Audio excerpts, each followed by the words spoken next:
Wassalatu wassalamu ala man ba'athahu rahmatan lil alamin Sayyidina wa habibina wa qurrati a'yunina wa imamina wa qaidina wa syafi'ina wa maulana Muhammadin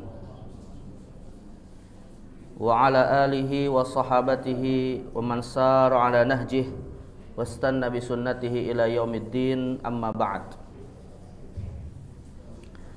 Hadirin Bapak Ibu jamaah kaum muslimin yang dimuliakan Allah Subhanahu wa taala. Alhamdulillah kita senantiasa bersyukur pada Allah Azza wa Jal. Pada kesempatan di siang hari ini kita kembali diberikan oleh Allah taufiknya untuk bisa sama-sama melaksanakan kewajiban kita sholat duhur berjamaah di bulan Rabiul Awal ini. Kita berharap mudah-mudahan Allah Subhanahu wa taala senantiasa menerima setiap amal ibadah kita sebagai bekal kita nanti menghadap Allah Subhanahu wa taala, dan setiap detik waktu yang kita lalui dalam kebaikan ini akan menjadi saksi nanti di yaumil qiyamah untuk mendapatkan ridha Allah Subhanahu wa taala. Amin ya rabbal alamin. Sahabat salam juga mari kita sampaikan pada Sayyidil Mursalin Nabi Muhammad sallallahu alaihi wasallam, pada keluarga beliau, pada para sahabat ridwanullah alaihim, dan pada kita semua umatnya. Mudah-mudahan kita bisa istiqamah hingga akhir hayat kita mengikuti risalah Nabi Muhammad sallallahu alaihi wasallam. Baik jemaah sekalian, ini belum kebaca, di mana masalahnya, Pak?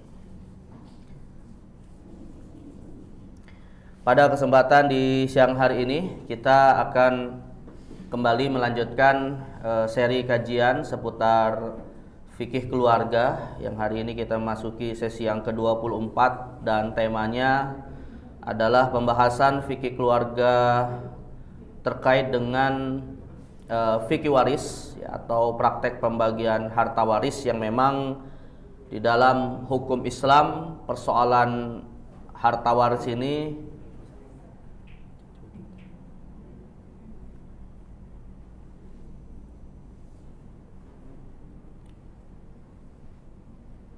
di laptopnya udah kebaca sebenarnya, tapi kenapa enggak?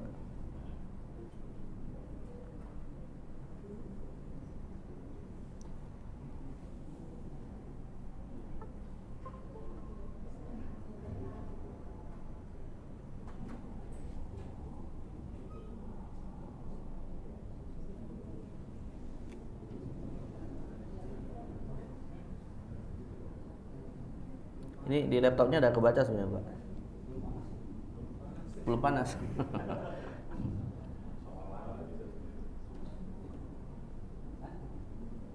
Kabelnya ini enggak? Ada masalah enggak?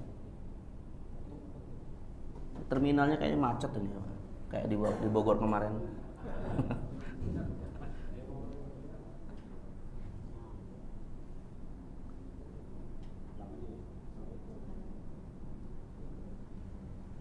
Kalau di laptop udah kebaca.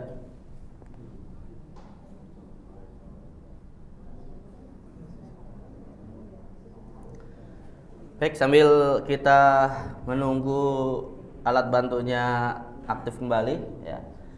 Jadi jemaah sekalian bukan Allah Subhanahu wa taala, kita hari ini akan melanjutkan materi seputar fikih waris yang menjadi bagian dari fikih keluarga. Karena memang persoalan fikih waris ini hubungannya terkait dengan keluarga ya. Sebab di antara atau sebab praktek ini bisa berlaku ketika seseorang memiliki hubungan kekeluargaan ya, seperti seorang istri misalnya bisa mewarisi harta suaminya ya karena dia berstatus sebagai istrinya. Tapi kalau kemudian mereka bercerai, maka gugurlah hak warisnya. Nah, karena itulah pembahasan fikih waris ini kita masukkan sebagai salah satu dalam pembahasan fikih keluarga. Walaupun kalau dalam beberapa kitab fikih itu, Pak, sebenarnya fikih waris ini menjadi satu bab tersendiri di dalam kajian-kajian ilmu fikih ya. Tapi tadi saya katakan karena ini hubungannya terkait dengan hak antara anggota keluarga, maka kita masukkan dalam pembahasan fikih waris. Dan materi fikih waris yang akan kita bahas hari ini sudah memasuki atau kita baru masuki sesi yang kedua ya. Setelah pada pertemuan yang lalu kita membahas beberapa alasan atau beberapa faktor kenapa kita harus belajar ilmu waris. Ya. Kenapa kita harus belajar ilmu waris, dan salah satu di antara sebabnya atau di antara alasan kenapa kita harus belajar ilmu waris ini dari 9 sebab yang kita bahas kemarin, yaitu sebab yang terakhir karena terjadinya berbagai macam praktek menyimpang dalam pembagian harta waris di tengah masyarakat, khususnya masyarakat muslim di Indonesia, ya. Dan karena itulah penyimpangan itu biasanya salah satu sebab utamanya adalah karena kevakuman ilmu. Ya. Oh, pakai itu, Pak. Kecil dari tampilannya.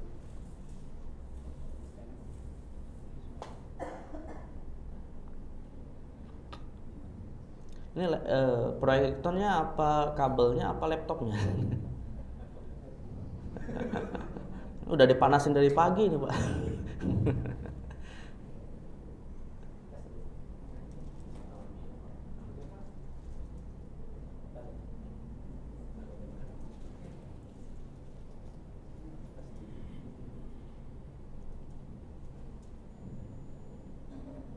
Mana bisa terkoneksi?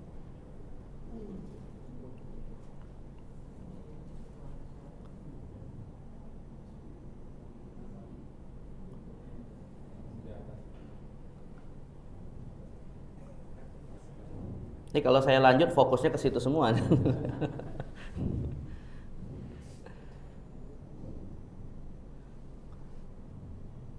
Kalau di tempat ibu-ibu pakai ini juga? Ya, pakai TV kayak gini juga. Di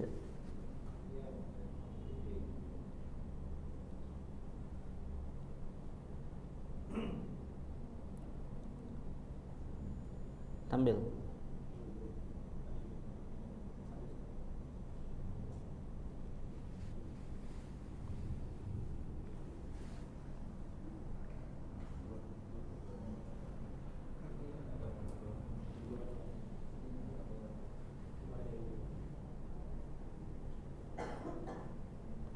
Ada kabel lain mungkin alternatif?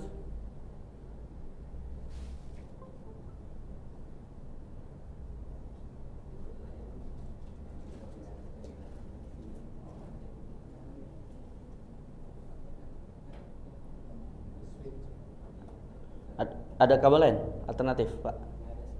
Hah? Gak ada? Biasanya yang dipakai cuma putar dibalik. Tes.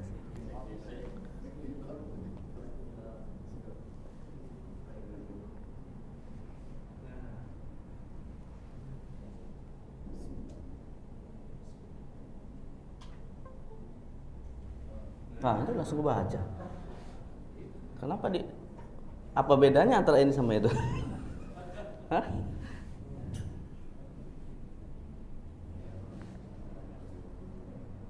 Berarti ini persoalannya di kabelnya nih, Pak, kayaknya ya. Kabelnya nggak dipanasin dari pagi.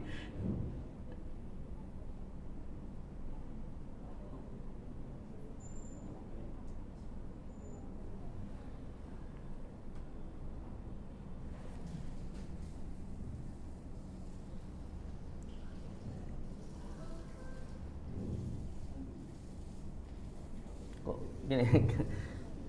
Kayak layar tancap tahun 80-an ya. Kedap-kedip gimana?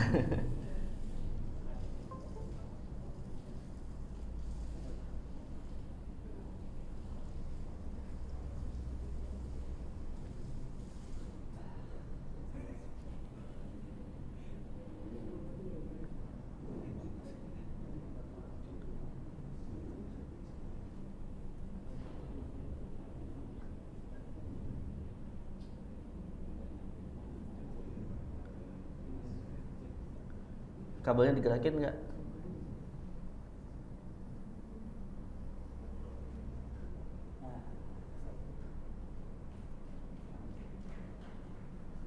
Saya kalau di kampus kayak gini juga, Pak. Kalau ngajar pakai ada kabelnya bermasalah, jadi satu mahasiswa megangin, Pak, sampai selesai.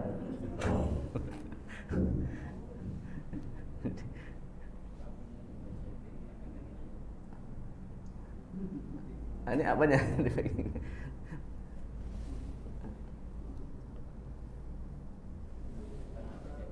Nah, kan ada yang megang. Ini saya megang ini, gini. Jadi saya megang ini. Lah, nanti lagi. Ya udah nggak apa-apa lah.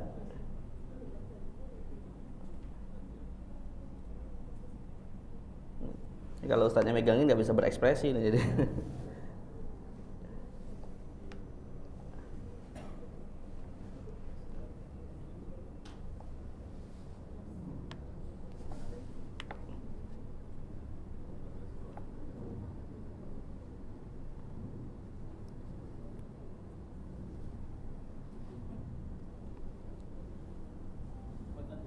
Pas.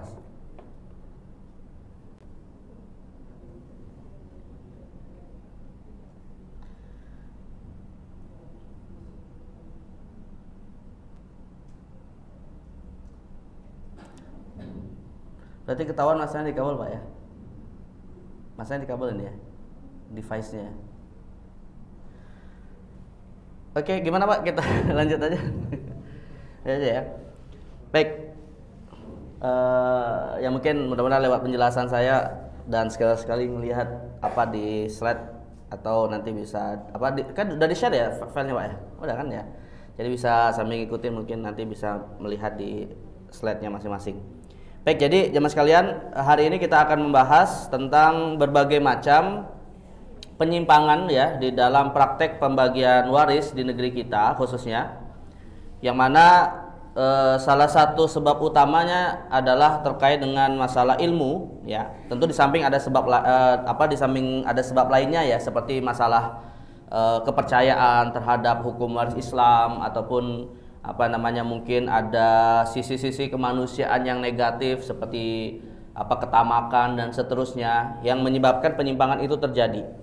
Tapi karena kita bicara dalam konteks ilmunya, maka salah satu sebab utama terjadinya penyimpangan dalam praktek waris itu adalah ketiadaan ilmu atau ketidaktahuan terhadap hukum waris yang ditetapkan di dalam Islam. Nah, setidaknya jemaah sekalian, ada beberapa penyimpangan di dalam praktek waris di masyarakat kita, sekaligus nanti kita akan juga bahas sisi apa menyimpangnya dan bagaimana solusinya. Ya, tentunya dalam kacamata hukum Islam yang disistematisasikan oleh para ulama dalam ilmu khusus namanya ilmu faraid ya, atau ilmu waris. Nah, ini kan berarti kabel benar nih Pak. Ini kabel ini gambaran pasangan Pak. Kalau udah nggak cocok harus diganti. Ya, makanya dalam Islam itu ada syariat talak, itu sebenarnya ada hikmahnya Pak. Daripada disambung-sambung terus nggak nyambung-nyambung kan. Walaupun ini adalah solusi terakhir ya. Nanti kalau masalah talak kita akan bahas setelah waris nih Pak ya. Tapi sebagai ilmu aja bukan dipraktekkan ya. Baik, nah jadi sekali lagi yang kita akan bahas hari ini adalah penyimpangan dalam praktek waris, yang setidaknya jamaah sekalian penyimpangannya itu sebenarnya mungkin bisa banyak Pak ya. Penyimpangan dalam praktek waris itu bisa banyak tergantung kasus yang ada di tengah masyarakat. Tapi setidaknya yang umum terjadi itu ada 9 ya bentuk penyimpangan dalam praktek waris, dan ini sifatnya adalah analisis kasus lah apa yang ada di masyarakat kita, dan bagaimana nanti solusinya di dalam kacamata Islam, atau bagaimana Islam menjawab berbagai penyimpangan ini. Tentunya Islam dalam konteks pemahaman para ulama kita ya. Nah, penyimpangan ini atau 9 penyimpangan yang akan kita bahas adalah yang pertama ya, praktek di masyarakat kita yang sering kali terjadi Pak adalah menyamakan hak waris antara anak laki-laki dan anak perempuan. Ya. Padahal praktek pembagian waris dengan menyamakan hak waris ini Pak, yang biasanya kadang antara ahli waris itu sepakat untuk membaginya sama rata, padahal di situ ada laki-laki ada perempuan. Mungkin dianggap oleh masyarakat kita Pak itu bisa melerai adanya konflik ya, karena sama rata itu kan artinya adil gitu ya. Akhirnya dianggap sebagai satu bentuk keadilan dalam pembagian waris. Tapi akhirnya sikap seperti ini kemudian ya seringkali jatuh kepada bentuk ketidakpercayaan kepada hukum Islam yang menetapkan adanya ketentuan 2/3. satu ya. Bahkan tegas dalam Al-Qur'an Allah menyebutkan dalam surah An-Nisa ayat 11, yusikumullahu fi auladikum lidzakari mithlu hadzil unsayain. Allah berwasiat, Allah mensyariatkan, menetapkan pembagian waris atas anak laki-laki perempuan itu adalah 2:1 ya. Bahkan Pak, yang tidak percaya ya terhadap ketentuan 2:1 antara anak laki-laki dan perempuan ini bukan masyarakat awam aja Pak. Bahkan sampai pada kalangan cendekiawan yang belajar Islamnya itu lebih mungkin mendalam daripada masyarakat awam. Karena itulah di beberapa tahun yang lalu Pak ya, saat saya masih di pesantren itu pernah saya membaca ada wacana di Kementerian Agama di Indonesia ini ingin merubah pasal kompilasi hukum Islam yang terkait dengan masalah waris. Ya, mau disamaratakan antara hak waris laki-laki dan perempuan. Itu kalau tidak salah di zaman Menteri Agamanya itu Pak Munawir Sazali. Zaman siapa tuh Pak? Presidennya siapa tuh Pak? Hah? Masih zaman Pak Soeharto ya? Nah, jadi pas zaman Pak Soeharto itu ada Menteri Agama namanya Munawir Sazali, ada wacana yang muncul karena kompilasi hukum Islam itu kan sudah muncul sejak tahun 1974 Pak. Zaman Pak Soeharto juga ya, yang mana kompilasi hukum Islam yang menjadi aturan baku di negeri kita dipakai oleh KUA dan Pengadilan Agama. Itu salah satu bab yang ada dalam kompilasi ini adalah terkait dengan masalah waris selain nikah, cerai, waris dan wakaf. Ya, kalau tidak salah ada 4 nih babnya itu. Tapi sekarang di kompilasi hukum Islam bab wakaf itu sudah menjadi undang-undang tersendiri ya. Makanya ada lembaga sendiri yang mengurusi masalah wakaf namanya BWI kan, Badan Wakaf Indonesia. Nah, tapi kalau untuk bab nikah, cerai dan waris itu masih di bawah KUA dan Pengadilan Agama ya. Nah, saat itu ada wacana ingin merubah klausul pasal yang berbicara tentang hak waris 2:1 ini. Ya, dengan alasan itu tadi seakan-akan hukum Islam ini mendiskriminasi kaum wanita. Ya, kenapa nggak disamain aja gitu kan? Padahal sama-sama sebagai anak kandung misalnya. Nah, disinilah yang kemudian saya tadi katakan Pak, ketidakpercayaan ini bukan hanya di masyarakat awam, bahkan juga di kalangan cendekiawan gitu ya. Para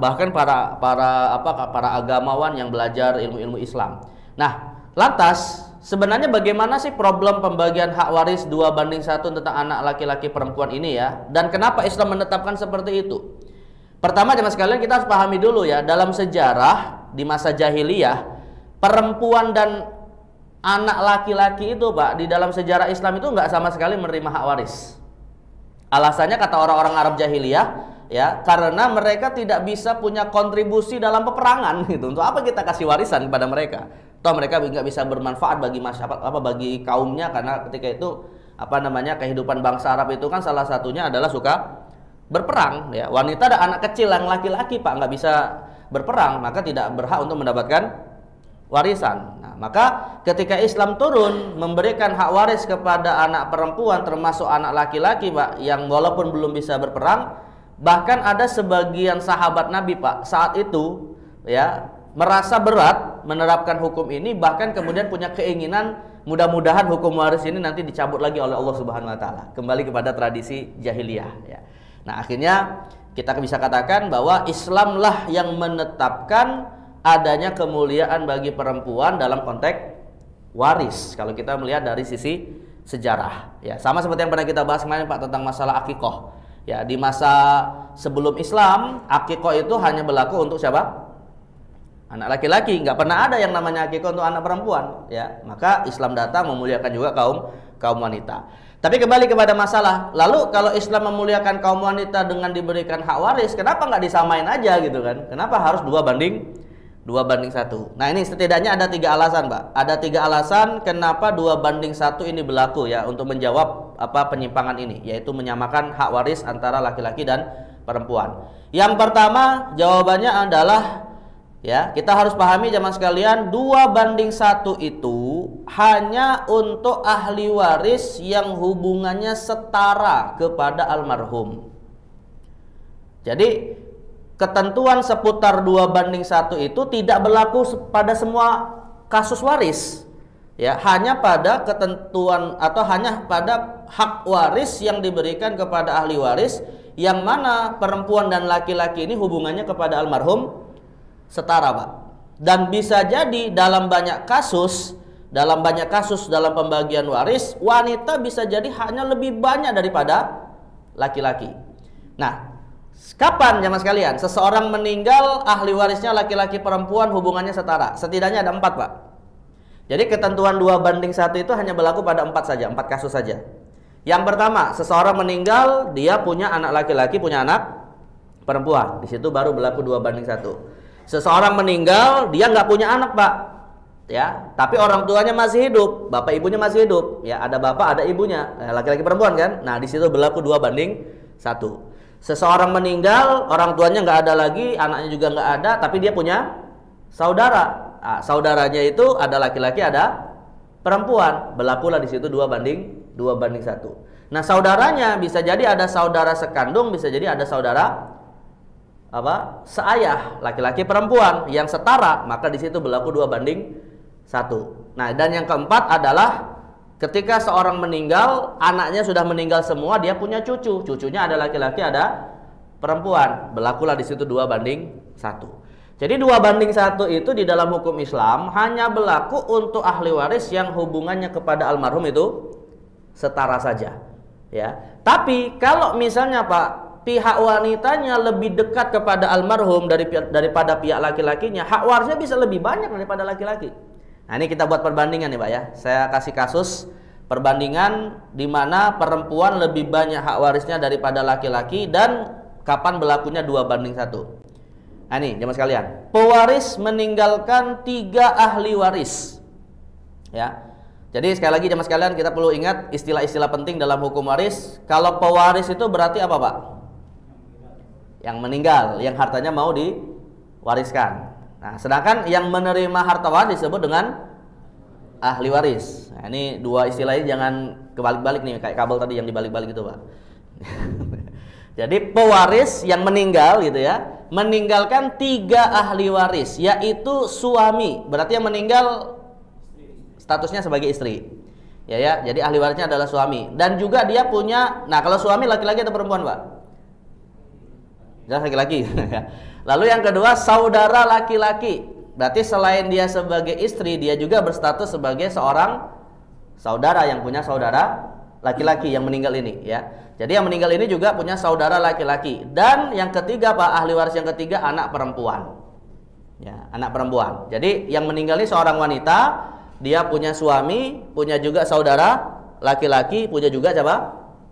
Anak perempuan 1 orang. Ya, dan anaknya cuma, anggaplah anaknya cuma 1 orang perempuan, Pak, ya. Maka hukum warisnya di dalam Islam, ya misalnya harta yang ditinggalkan anggaplah 4 triliun. Nah, ini ya, Pak. 4 triliun itu berapa nolnya, Pak? Banyak. Biar enak ngitungnya aja kita pakai angka yang besar nih ya. Jadi suami berapa dapat hak warisnya?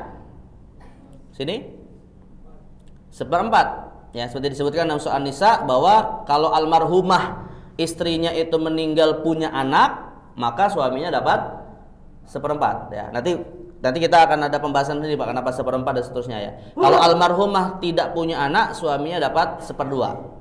Nah, jadi karena almarhumah di sini punya anak perempuan, maka suaminya dapat hak waris 1/4. Anak perempuannya sendiri, Pak, dapat hak waris 1/2, setengah dari apa yang ditinggalkan oleh ibunya. Dan sisanya atau yang disebut oleh para ulama dengan istilah asobah, kita sebut dengan huruf A ya, asobah atau sisa, diberikan kepada saudara dari almarhumah. Nah, sudah bisa kita lihat Pak perbedaannya ya, bahwa suaminya dapat 1/4, ya, saudara laki-laki yang sisa berarti dapat 1/4 dan anak perempuannya dapat 1/2. Kalau harta warisnya 4 triliun Pak, berarti suaminya dapat berapa? 1/4 dari 4, 1 triliun. Saudaranya dapat 1 triliun juga. Sedangkan anaknya yang tadi dapat hak setengah warisannya berarti dapat 2 triliun. Nah, dalam kasus ini kita lihat siapa yang paling banyak, laki-laki atau perempuan? Perempuan. Perempuan. Ya, anak perempuan lebih banyak hak warisnya dari bapaknya. Berarti suami almarhum ini kan bapaknya sendiri, Pak ya. Bisa juga sih bapak kandungnya, bisa juga bapak tirinya. Ini intinya suami dari siapa? Ibunya. Ya, itu lebih besar hak warisnya daripada bapaknya sendiri, termasuk juga saudara dari ibunya. Ya, maka tidak selalu yang namanya 2/1 ini berlaku pada semua pembagian waris yang ada perempuan dan laki-laki.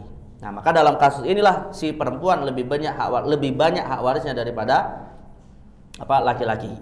Nah, tapi kapan berlakunya 2:1 jamaah sekalian? Nah, berlakunya 2:1 itu kalau tadi ahli warisnya setara. Seseorang meninggal, dia punya 2 ahli waris yang setara, yaitu 1 anak laki-laki dan 1 anak perempuan. Nah, harta waris yang ditinggalkan misalnya 3 triliun. Nah, mudah aja, berarti kan 2:1 itu si anak laki-lakinya dapat 2/3 ya, sedangkan anak perempuannya dapat 1/3, 2:1. Maka kalau harta warisnya 3 triliun, anak laki-lakinya 2 triliun, anak perempuannya 1 triliun. Nah, jadi maka disinilah berlaku pembagian 2:1 ya. Nah, tapi jamaah sekalian, sedikit saya perluas juga Pak ya. Yang dimaksud dengan 2:1 itu Pak, rumusnya itu bukan 2/3 per 1/3, bukan itu rumusnya.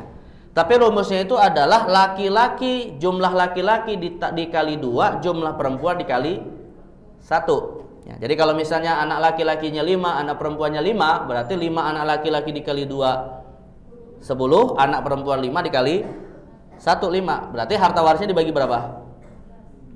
15. Anak laki-laki 2/15, anak perempuan 1/15. Nah, kalau anak laki-laki 1, perempuannya 9, laki-laki 1, perempuannya 10 misalnya Pak. Berarti berapa? Kira-kira harta warisnya dibagi berapa? Anak laki-laki 1, perempuan 10.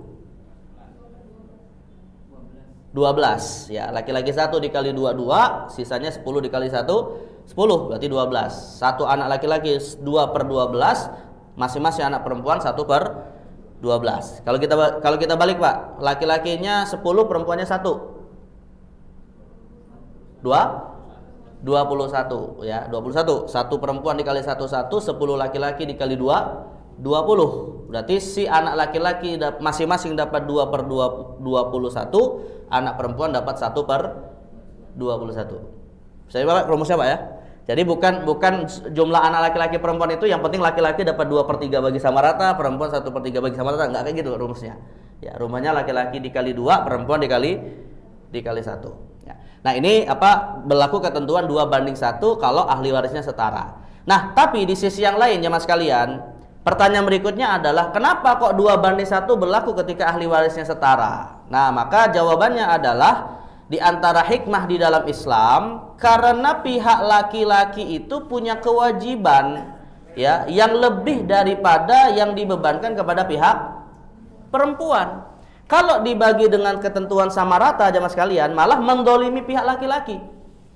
Ya, maka laki-laki mendapatkan hak waris lebih banyak yang setara tadi karena dia punya kewajiban lebih. Misalnya apa? Seperti nafkah. Itu dibebankan kepada laki-laki, tidak dibebankan kepada perempuan. Saya kasih contoh gini, Pak. Saya kasih contoh misalnya gini. Tadi anggaplah ya jamaah sekalian, ada seorang meninggal punya 2 anak, 1 laki-laki, 1 perempuan. Anggaplah misalnya Pak, harta warisnya 9 miliar misalnya. Berarti si laki-laki dapat berapa, perempuan dapat berapa? 6 dengan 3 ya. Si laki-laki dapat 6 miliar, si perempuan dapat 3 miliar. Nah, ini dalam kacamata Islam Pak, inilah pembagian yang adil dan proporsional.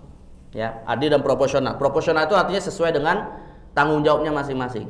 Masing-masing dari laki-laki dan perempuan yang dapat warisan 2:1 ini Pak, ya ambillah kasus di mana mereka menikah. Tentunya nikahnya sama siapa Pak? Boleh nggak nikah berdua mereka? Ya nggak boleh karena hubungan mahram ya. Si laki-laki nikah dengan pasangannya, si perempuan nikah dengan pasangannya. Nah, si wanita yang akan dinikahi si laki-laki ini Pak, ketika dia mau dinikahi dia tahu rupanya calon suaminya itu tadi dapat warisan berapa? 6 miliar. Akhirnya dia berpikir, wah suami saya dapat harta 6 miliar, saya minta mahar lah sebesar 2 miliar. Boleh gak Pak? Nah, istrinya minta mahar 2 miliar ke suaminya yang baru dapat warisan 6 miliar. Boleh nggak? Ibu mau nggak kayak gitu Bu, kalau mau baru nikah? Maharnya 2 miliar daripada seperangkat alat sholat. 2 miliar misalnya ya. Saya pernah sampaikan Pak, apa hikmah mahar itu semakin besar semakin baik? Masih ingat nggak? Apa hikmah mahar itu semakin besar semakin baik? Ada 2 ya hikmahnya. Yang pertama jelas lebih menyenangkan hati kaum wanita. Betul Bu ya? Kalau disuruh milih antara 2 miliar sama seperangkat alat sholat, milihnya mana Bu? Nah, jelas 2 miliar manusiawi ya, bukan kita katakan wanita itu matre atau tidak Pak. Nggak usah perempuan Pak, laki-laki aja pasti kayak gitu. Kalau disuruh milih antara 2 miliar dengan seperangkat alat sholat, jelas milih 2 miliar gitu ya. Itu manusiawi ya, sisi manusiawi. Itu alasan yang pertama, untuk memuliakan kaum wanita. Tentu dengan catatan si suaminya mampu untuk melakukannya ya. Dan dia mampu kan dapat warisan 6 miliar ya, apa sulitnya ngasih 2 miliar gitu kan. Nah, itu satu alasannya. Alasan yang kedua, hikmah yang kedua, saya ingatkan kembali ya, kenapa mahar itu semakin besar lebih baik? Untuk bisa untuk bisa menghalangi atau untuk bisa mengantisipasi ya, agar si pihak wanita ini kalau nanti sudah berstatus suami istri tidak mudah menggugat cerai. Karena dalam hukum Islam yang namanya gugatan cerai atau yang disebut dengan khulu, bukan talak Pak ya. Kalau talak kan datang dari suami, nanti kita bahas dalam bab perceraian. Khulu itu atau gugatan cerai yang datang dari istri kepada suami yang dia ajukan ke pengadilan agama, kalau dalam hukum Islam Pak, disyaratkan harus mengembalikan mahar. Ya, bayangkan kalau maharnya misalnya 2 miliar tadi, mikir-mikir nggak itu gugat cerainya? Nah, mikir-mikir. Tapi kalau seperangkat alat sholat 20 tahun yang lalu, udah jadi apa itu seperangkat alat sholat? Udah jadi lapuk gitu kan. Nah, disitulah kaum wanita tidak mudah menggugat cerai suaminya ketika dia mendapati sesuatu yang tidak menyenangkan dari siapa? Suaminya. Untuk dia bisa lebih bersabar dan seterusnya. Nah, makanya dalam hal ini jemaah sekalian, ketika seorang wanita meminta mahar yang lebih besar dalam kondisi suaminya mampu, jangan selalu dinilai itu sebagai suatu hal yang negatif gitu ya. Maka lihatlah sisi positifnya, karena Islam menganjurkan adanya, kalau dalam Al-Quran dikatakan fakulu hani'an maria ya, nikmatilah mahar itu dengan hati yang lebih senang dan seterusnya. Nah, ini intinya Pak, kembali kepada kasus ya, si wanita ini akhirnya dapat mahar sebesar 2 miliar. Nah, si suami yang tadi harta warisnya 6 miliar, berarti tersisa berapa hartanya Pak? 4 miliar. Nah, satunya lagi nih, si wanita yang adik perempuannya misalnya yang tadi dapat harta waris sebesar 3 miliar, ya, alhamdulillah ketemu jodoh yang juga kaya raya Pak, nggak mau kalah sama iparnya. Dapat juga jodoh yang kaya raya, nggak mau kalah, akhirnya minta juga maharnya sebesar 2 miliar. Hartanya tadi 3 miliar bertambah menjadi 5 miliar. Ya, jadi si laki-laki yang awalnya 6 miliar menjadi 4 miliar, si perempuan yang awalnya 3 miliar menjadi 5 miliar. Bayangkan kalau disamakan Pak, kira-kira zalim nggak kepada si laki-laki? Kalau hak warisnya disamakan menjadi 4,5, mendolimi malah. Ya, karena ketika pernikahan terjadi, si wanita tidak pernah punya kewajiban apa-apa untuk mengeluarkan harta dia. Tapi si laki-laki berkewajiban mengeluarkan sesuatu untuk mahar. Apakah hanya sampai situ Pak? Belum selesai. Setelah mereka menikah masing-masing, si laki-laki yang tadi sudah memberi mahar 2 miliar ini tetap berkewajiban sampai meninggalnya ketika nikah masih ada berlaku untuk saling memberi nafkah. Artinya si laki-laki ini tetap punya kewajiban untuk mengeluarkan hartanya memenuhi kebutuhan istrinya. Tapi si wanita yang tadi sudah punya uang 5 miliar itu Pak, malah dia tidak punya kewajiban apa-apa kepada suaminya. Dia terus menerima nafkah. Nah, jadi maka dalam konteks inilah Islam kemudian memberikan hak waris lebih besar daripada kepada laki-laki daripada perempuan. Ya, karena ada hikmah tentang kewajiban yang dibebankan kepada kaum laki-laki. Tapi jemaah sekalian, seringkali juga ada yang bertanya, emang nggak boleh dibagi sama rata? Kalau misalnya itu disepakati oleh seluruh ahli waris. Jawabannya boleh Pak, tapi dengan syarat. Syaratnya apa? Harus tahu dulu hak warisnya sesuai hukum Islam. Jadi ketika laki-laki tahu hak warisnya 6 miliar, si perempuan hak warisnya 3 miliar ya, setelah masing-masing tahu dengan haknya tersebut, akhirnya jemaah sekalian, si pihak laki-laki yang dapat lebih banyak bilang sama adiknya, "Dek, kakak kan dapat warisan lebih banyak nih 6 miliar, mau kakak hadiahkan kepada kamu sebagiannya." Yaitu 1,5 miliar misalnya. Ya, jadi 1,5 miliar diberikan kepada siapa? Adiknya. Maka ujung-ujungnya berapa tuh hak warisnya Pak? Sama 4,5. Nah, kalau ini boleh nggak apa-apa. Artinya kalau mengawalinya dengan pengetahuan atas hukum warisnya, lalu kemudian ada akad tambahan setelah waris itu yaitu akad hibah atau hadiah, itu boleh dilakukan. Yang nggak boleh itu adalah belum tahu hak warisnya sesuai hukum Islam berapa, ya. Jadi si laki-laki yang lebih banyak ini nggak tahu nih kalau hak dia lebih banyak daripada perempuan, langsung bagi sama rata. Tiba-tiba Pak, ya, si kakak yang tadi nggak tahu hak warisnya lebih banyak ini ikut pengajian nih di Kisel. Baru tahu rupanya hukum warisnya itu dia lebih banyak daripada adik perempuannya. Kira-kira tuh pembagian kemarin yang sama rata itu digugat nggak? Apalagi pas lagi butuh uang, punya banyak hutang. Nah, kemungkinan digugat. Ketika digugat, adiknya tidak mau tidak mau mengembalikan. Nah, disitulah terjadi konflik. Ya. Tapi kalau dari awal mereka tahu hak warisnya sesuai dengan ketentuan Allah, ya, lalu kemudian setelah itu mereka mau merubah akadnya, bukan merubah sih, lebih tepatnya menambah akad baru, yaitu akad hibah, itu silakan saja. Jadi seperti teman saya itu Pak, pernah dapat cerita dari teman saya itu 10 bersaudara, ketika bapaknya meninggal Pak, harta waris yang ditinggalkan bapaknya itu cuma 1 unit rumah keluarga, ibunya masih hidup, ya. Tapi alhamdulillah nih 10 bersaudara ini tadi masing-masing sudah mapan, udah punya keluarga, udah punya udah nikah, udah punya rumah masing-masing. Nah, kebetulan yang menjadi teman saya itu Pak kakak tertuanya. Jadi si kakak tertua ini bilang sama adik-adiknya, "Dek, kita sebenarnya punya hak waris atas 1 unit rumah yang ditinggalkan bapak ini. Ibu hanya dapat 1/8, sisanya menjadi milik kita 7/8 dibagi sama rata antara kita karena semuanya laki-laki. Tapi kakak ingin mengajukan satu permohonan kalau kalian setuju. Bagaimana kalau hak waris kita ini kita tidak usah ambil, sepenuhnya rumah yang ditinggalkan oleh bapak ini tadi diberikan kepada ibunya." Ya, setelah semua adik-adiknya, semua saudaranya tahu Pak bahwa mereka punya hak 7/8 dari rumah tersebut. Ya, lalu kemudian diniatkan semuanya diberikan kepada ibunya. Nah, alhamdulillah semua saudaranya kemudian menyetujui itu dan akhirnya rumah itu sepenuhnya menjadi milik ibu dari anak-anak tersebut. Kira-kira kalau seperti ini boleh nggak Pak? Boleh seperti ini. Yang nggak boleh itu kalau misalnya nih ya dari awal ibunya bilang, "Nah, ini rumah untuk saya." Kalian nggak usah nuntut warisan dari rumah ini. Nah, itu yang nggak boleh Pak. Ini ibu yang durhaka pada anaknya. Ya, malah disinilah akan ada potensi anak malah menggugat siapa? Ibunya. Tapi kalau itu datang dari anaknya berinisiatif, apalagi mereka sudah mapan, nah, maka insya Allah ada pahala besar yang diberikan atas hibah atau atas hak waris yang mereka berikan kepada orang tuanya. Tapi dengan catatannya Mas kalian, hibah-hibah kayak gini Pak, setelah hukum waris kalau nilainya besar, jangan hanya omongan aja gitu ya. Namanya omongan ya hari itu mungkin hatinya lagi hati malaikat Pak, besok-besok bisa jadi hatinya jadi hati iblis. Akhirnya kemudian dipermasalahkan lagi ya. Maka kalau memang serius ingin melakukan hal tersebut, langsung kemudian dilegalkan lewat minimal sih mungkin tulisan bermaterai dan seterusnya. Nah, itu jadi kalau bisa diantisipasi dengan legalitas seperti itu. Baik, ini penyimpangan yang pertama dengan solusinya ya. Berikutnya Mas kalian, penyimpangan yang kedua Pak, masih hidup sudah bagi-bagi warisan. Boleh nggak sih sebenarnya Mas kalian?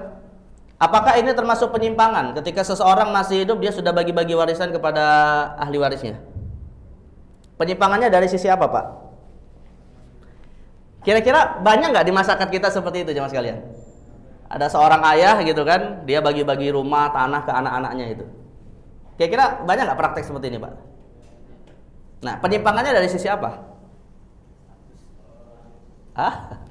Penyimpangannya adalah ketika bagi-bagi harta ini dimaksudkan sebagai warisan. Ya, apalagi ketika dia bagi-bagi rumah dan tanah ini tadi jamaah sekalian, misalnya kemudian baginya sama rata. Ya, ketika sang ayah ini baginya sama rata, tiba-tiba si anak laki-laki menggugat, "Pak, kalau itu namanya warisannya jangan sama rata, harus 2/1." Dia tuntut 2/1, padahal tadi si bapaknya baginya sama rata. Ini yang salah siapa nih Pak? Bapaknya atau anaknya yang salah nih Pak? Dua-duanya salah Pak. Dua-duanya salah. Kenapa dua-duanya salah? Karena dua-duanya nggak paham bahwa itu bukan waris. Lantas apa namanya Pak? Kalau namanya pemberian saat masih hidup kepada orang yang juga masih hidup, namanya apa? Hadiah atau hibah. Biasanya sih perbedaannya kayak gini. Kalau hibah itu nilainya besar, tapi kalau hadiah itu bisa besar bisa kecil. Lebih tepatnya hibah. Kalau berwujudnya adalah seperti rumah atau tanah biasanya disebut hibah. Jadi pemberian ketika masih hidup kepada keluarga ataupun siapapun itu namanya disebut hibah. Dan yang namanya hibah Pak tidak terikat dengan hukum waris. Dalam arti ketika sang ayah ingin menghibahkan hartanya kepada anak-anak sama rata, silakan saja, nggak masalah. Ya, jadi tidak harus dia menggunakan hukum waris karena dia masih hidup dan punya hak untuk membagi sesuai dengan keinginannya. Nah, jadi maka istilah untuk menyebut pemberian saat masih hidup bukan disebut waris, tapi disebut hibah. Apalagi Pak, yang lebih fatal lagi, ada anaknya nuntut warisan, bapaknya masih hidup. Ya, "Pak, mumpung masih hidup bagi-bagi warisan." Mumpung masih hidup bagi-bagi warisan gitu, Pak. Nah, ini juga fatal ini. Ya, kenapa? Ya karena kalau bapaknya sudah bagi-bagi saat masih hidup bukan warisan. Kalau dia nuntut warisan ketika bapaknya masih hidup, berarti secara tidak langsung dia mendoakan bapaknya biar cepat mati.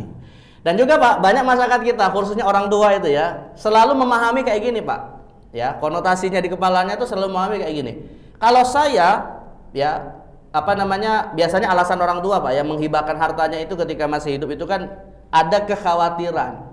Kalau nanti tidak dibagi-bagi saat hidup, nanti anak-anaknya rebutan harta waris kan gitu kan alasannya biasanya Pak ya. Akhirnya dibagi-bagi saat hidup. Ya silakan, bagus Pak. Itu kalau tujuannya seperti itu untuk mengantisipasi apa yang akan terjadi itu bagus. Hanya saja Pak, biasanya orang tua yang berpikir kayak gini nanti berpikirnya kayak gini. Kalau sudah dia hibahkan, seakan-akan yang meninggal lebih awal itu siapa? Bapaknya kan, padahal belum tentu. Padahal belum tentu. Bayangkan Pak, setelah dia hibahkan semua rumahnya gitu ya, semua tanahnya dia hibahkan kepada anak-anaknya. Apakah pasti yang meninggal itu bapaknya yang menghibahkan lebih awal? Belum tentu. Bisa jadi nih ketika dia hibahkan rumah sama hartanya kepada anaknya, anaknya ini Pak terkejut, jantungan, meninggal. Siapa yang meninggal? Anaknya. Nah ketika anaknya yang meninggal, malah si bapak yang masih hidup jadi ahli waris atas anaknya. Jadi tidak selalu yang namanya hibah itu yang menghibahkan meninggal lebih awal, nggak selalu ya. Makanya dan saya pernah ketemu Pak, saya mungkin tutup di sini Pak ya, biar nanti ada sedikit diskusi dari dua kasus ini. Saya pernah ketemu Pak, ada dua suami istri ya, konsultasi tentang masalah harta, bukan waris, sebagai hibah teman-teman Pak. Jadi ibunya punya, orangnya lumayan kaya raya Pak, dia punya tanah dan punya semacam hotel kecil di Bali ya, punya tanah juga dekat pantai Bali itu. Ini orang kaya nih Pak ya, tapi saya berpikir kayaknya yang namanya kaya itu juga pusing juga Pak. Akhirnya dia nanya, jadi nggak selalu yang pusing itu orang miskin, orang kaya juga pusing.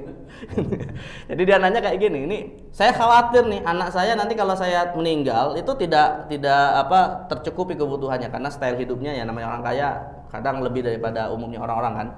Jadi ibunya ini Pak sudah ingin berinisiatif, semua harta yang dia miliki mau dihibahkan. Ya mungkin karena kasih sayang seorang ibu kepada anaknya gitu ya. Tapi ayahnya Pak, si bapak itu berbeda pemikirannya. Ya, si bapak bilang kalau kita hibahkan hari ini anak kita belum mandiri, saya khawatir mereka nanti tidak punya skill atau punya sikap hidup yang bisa mandiri. Ya, jangan sampai kita sudah hibahkan akhirnya mereka istilahnya ongkang-ongkang kaki, semua yang dihibahkan kemudian dijual-jualin untuk kebutuhan mereka. Ya, jadi si bapak pengennya anaknya ini mampu dulu secara mandiri dari sisi mencari nafkah. Nah barulah nanti ketika misalnya sudah siap dan bisa mencari sendiri, ya sekali-sekali dibantu dengan hibah atau tadi lewat hukum waris saja ketika mereka meninggal. Nah jadi artinya dalam hal ini jamaah sekalian, sebenarnya hibah sebagai solusi ketika masih hidup itu bagus kalau mengantisipasi kemungkinan konflik. Tapi jangan dipahami bahwa setelah kita meninggal, setelah kita menghibahkan otomatis nanti kitalah yang meninggal lebih awal.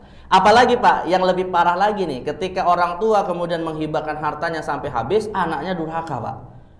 Harta dan tanahnya sudah diberikan kepada anaknya, si orang tua dimasukkan ke pantai jompo misalnya. Nah ini kan waliyadzubillah kalau terjadi seperti itu kan. Tapi Pak, ada satu keistimewaan dari hibah orang tua kepada anak. Hibah orang tua kepada anak itu istimewanya adalah, kalau dalam hukum Islam Pak ya, saya tidak tahu kalau dalam hukum negara kita. Dalam hukum Islam, orang tua yang sudah menghibahkan hartanya kepada anaknya punya hak untuk membatalkannya secara sepihak. Jadi meskipun gitu ya, dia menghibahkan rumah atau tanah sudah diatasnamakan ke anak-anaknya, tiba-tiba anaknya durhaka misalnya Pak, itu boleh dalam hukum Islam dia batalkan sepihak. Karena Nabi SAW mengatakan al-aidu ala hibatihi kal kalbi yaqi'u fayakula qai'ah. Orang yang membatalkan hibah yang sudah ia berikan itu seperti seekor anjing yang meludah lalu dia kemudian jilat kembali ludahnya. Artinya nggak boleh membatalkan hibah sepihak, itu nggak boleh. Kecuali kata Nabi, kecuali hibah orang tua kepada anak, dia boleh batalkan sepihak. Tapi kalau suami menghibahkan harta ke istrinya, ya misalnya suami ngasih rumah ke istrinya Pak, tiba-tiba istrinya selingkuh misalnya, ya, itu nggak bisa dibatalkan. Ya itu sudah menjadi hak istrinya. Tapi kalau orang tua kepada anak, ini boleh dibatalkan. Jadi artinya bisa saja Pak, kita sebagai orang tua buat hibah misalnya ya, ini rumah dan tanah menjadi milik anak, tapi dengan syarat kalau mereka durhaka itu menjadi milik saya kembali. Atau tadi Pak syaratnya, saya hibahkan rumah dan tanah kepada anak, tapi kalau anak saya meninggal lebih awal, apa? Menjadi milik bapaknya lagi gitu ya. Tapi kalau misalnya nggak ada syarat seperti ini Pak, kalau nggak ada syarat seperti ini ya, langsung diberikan kepada anak, anaknya meninggal lebih awal, si bapak tidak sepenuhnya bisa mendapatkan harta hibah itu 100%. Tapi dia hanya bisa mendapatkannya sebagai ahli waris. Artinya dia hanya bisa dapat bisa dapat 1/6 saja kalau anaknya ini sudah punya istri dan anak gitu. Jadi maka kalau misalnya ingin membuat syarat seperti itu silakan saja, saya hibahkan dengan syarat kalau yang meninggal lebih awal adalah si anak, maka akan kembali menjadi milik bapaknya. Nah, itu boleh buat seperti itu, tapi khusus hanya untuk hibah ayah atau ibu kepada anak saja. Jadi intinya jamaah sekalian, tidak ada waris ketika seseorang masih hidup ya. Baik, mungkin kita ambil 2 penyimpangan saja dulu jamaah sekalian, karena waktu juga yang membatasi kita, ini sudah mau jam 1 ya. Masih ada penyimpangan lain, mungkin akan kita diskusikan pada kesempatan yang lain. Ada yang mau bertanya Pak mungkin sebelum kita tutup? Ada yang mau bertanya? Mungkin kan di sini para orang-orang kaya semua nih Pak. Nggak bingung dengan hartanya. Nggak ada pertanyaan? Ya, silakan Pak. Waalaikumsalam warahmatullahi wabarakatuh. Ini kembali ke basic ya. Jadi apa sih yang disebut harta waris? Apakah harta yang diperjualkan suami istri? Itu dua. Apakah harta pemberian dari kakeknya dari neneknya itu bisa jadi harta waris atau tidak? Dalam prakteknya itu kan kadang ada hibah ya. Hibah ini dari kakek itu buat kamu. Tapi orang tuanya tidak mengatakan baik waris. Boleh nggak seperti itu? Ya. Sebenarnya Pak, nanti kita ada pembahasan tersendiri tentang 3 rukun waris ya.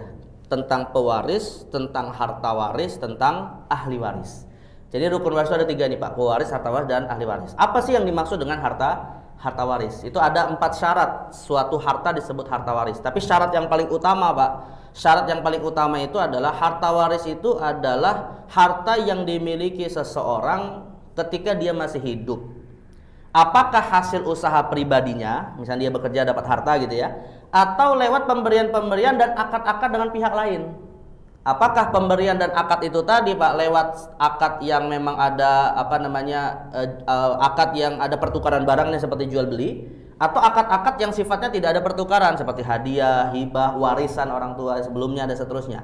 Jadi intinya ketika dimiliki ketika dia masih hidup, itulah yang disebut dengan harta waris. Jadi ketika misalnya nih seorang suami ketika masih hidupnya dia sudah memberikan misalnya anggaplah mobil kepada istrinya ya, lalu dia meninggal, maka pemberian ini tidak lagi disebut harta waris karena dia sudah berikan kepada istrinya.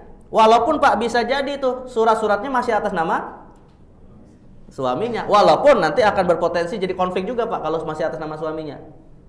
Kenapa? Karena kalau anak-anaknya kemudian menggugat, itu harta waris jatuhnya, bukan lagi milik ibu, bukan milik ibunya, sebab pembuktiannya masih atas nama suaminya. Maka kalau misalnya si suami memberikan sesuatu kepada istri dalam wujud yang nilainya besar, Pak, istri yang cerdas langsung nanya, "Mas, langsung balik nama." Kayak gitu, biar nanti tidak berkonflik dengan siapa? Anaknya gitu ya kan. Sama Pak seperti kasus kemarin tuh di mana tuh di daerah Kalimantan atau Sulawesi itu ya. Ada masjid mau dijual, Pak, oleh ahli waris kan.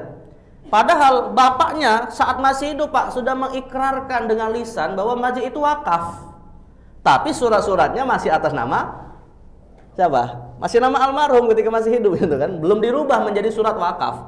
Nah, anaknya kemudian mengklaim itu sebagai harta waris. Walaupun sudah wujudnya masjid Pak. Gitu. Mas Eko udah tahu itu masjid gitu ya. Mas Eko udah paham itu wakaf gitu kan. Tapi anaknya mengklaim itu sebagai harta waris. Dibawa ke pengadilan, yang menang siapa Pak? Anaknya, mas suratnya masih atas nama bapaknya gitu. Walaupun semua masyarakat paham bahwa itu adalah wakaf gitu ya. Sebab tidak ada legalitasnya. Ya paling tidak anaknya muka tembok aja malu ketemu sama tetangganya kayak gitu kan. Nah, jadi maksud saya harta waris itu sesuatu yang dia miliki saat hidup lalu dia meninggal. Lalu kemudian diwariskan kepada keluarganya. Makanya kalau misalnya nih Pak ada orang meninggal lalu masyarakat tetangga-tetangga biasanya ngasih uang ya. Santunan gitu Pak ya. Nah, santunan ini harta waris bukan? Santunan bukan harta waris. Kenapa? Karena santunan ini baru muncul ketika dia meninggal. Maka tidak bisa diperlakukan lainnya harta waris. Lantas milik siapa uang santunan itu? Milik keluarganya. Mau bagi sama rata silakan. Intinya nggak terikat dengan hukum waris. Ya. Jadi sekali lagi apa yang dimiliki saat masih hidup itulah yang disebut dengan harta waris. Jadi ketika orang masih hidup, dia dapat hibah dari kakeknya, dia dapat hibah dari orang tuanya, lah itu disebut dengan harta waris. Tapi nanti akan kita bahas juga Pak, bahwa salah satu bentuk bentuk persoalan yang mungkin kita tidak menganggapnya masalah, tapi bisa menjadi masalah di kemudian hari adalah ketika akad-akad semacam hibah, hadiah dan semacamnya ini tadi Pak, hanya secara lisan saja. Karena itu akan berpotensi menjadi sebab konflik. Maka kalau kita ingin memberi sesuatu nilainya besar, ya langsung aja dilegalkan atas nama si penerima hibah ya. Begitu Pak ya. Itu definisi dari harta waris. Nanti detailnya kita akan bahas lagi Pak terkait dengan harta waris, apa kewajiban yang didahulukan sebelum waris ya. Termasuk pertanyaan-pertanyaan misalnya apakah asuransi Pak, klaim asuransi termasuk warisan bukan? Nah, termasuk juga pesangon dari kantor, nah, itu termasuk harta warisan bukan? Ya, ketika dia meninggal, kantor ngasih apa biasanya Pak kalau ada karyawannya meninggal dikasih apa oleh kantor? Uang duka ya, dari kantor uang duka misalnya ketika karyawannya meninggal. Apa itu termasuk harta waris dan seterusnya. Nah itu nanti akan kita bahas. Karena gini, uang duka itu masuk kategori hasil kerja dia atau semata-mata dana CSR? Dana CSR kan, berarti kan bukan hasil kerja dia gitu ya. Nah maka kalau itu bukan hasil kerja dia, itu tidak disebut harta waris. Tapi kalau hasil kerja Pak, misalnya setiap bulan dipotong gaji, lalu nanti masuk uang uang pensiunan gitu Pak ya. Kalau karyawan itu apa uang pensiunnya apa biasanya Pak? Di mana? Ya, kayak tapera dan semacam itu dia apa tuh? BPJS ya, BPJS kematian. Nah itu dia bisa masuk kategori waris. Kenapa? Karena hasil dari gajinya yang dipotong setiap bulan itu. Sudah mulai BPJS Pak ya? Tapi tapera enggak ya? Belum atau enggak?